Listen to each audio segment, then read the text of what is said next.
সবথেকে বড় খবর, বারামতিতে বিমান দুর্ঘটনা। অজিত পাওয়ারকে নিয়ে মৃত্যুর দাবি ঘিরে চাঞ্চল্য। মহারাষ্ট্রের বারামতি বিমানবন্দরে বুধবার সকালে একটি ছোট বিমানের দুর্ঘটনাকে ঘিরে ব্যাপক চাঞ্চল্য ছড়িয়েছে।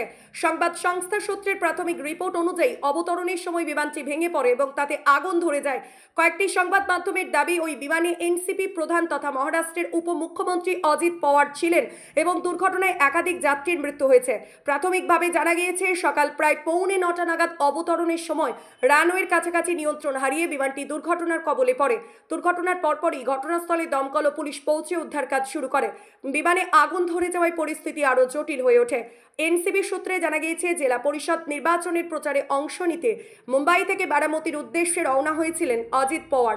তিনি একটি ব্যক্তিগত বিমানে সফর করছিলেন বলে দাবি। এদিকে ডিজিসিএ সূত্রে জানানো হয়েছে, দুর্ঘটনার প্রকৃত কারণ জানতে তদন্ত শুরু হয়েছে। তবে এখনো পর্যন্ত সরকারিভাবে অজিত পাওয়ারের মৃত্যু সংক্রান্ত কোনো চূড়ান্ত ঘোষণা করা হয়নি।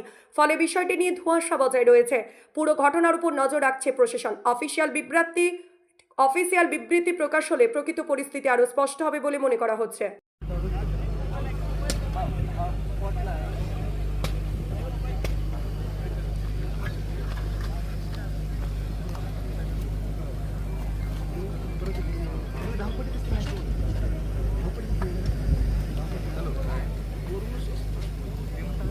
अरे पण दिसते ना कोण लागायचं आहे.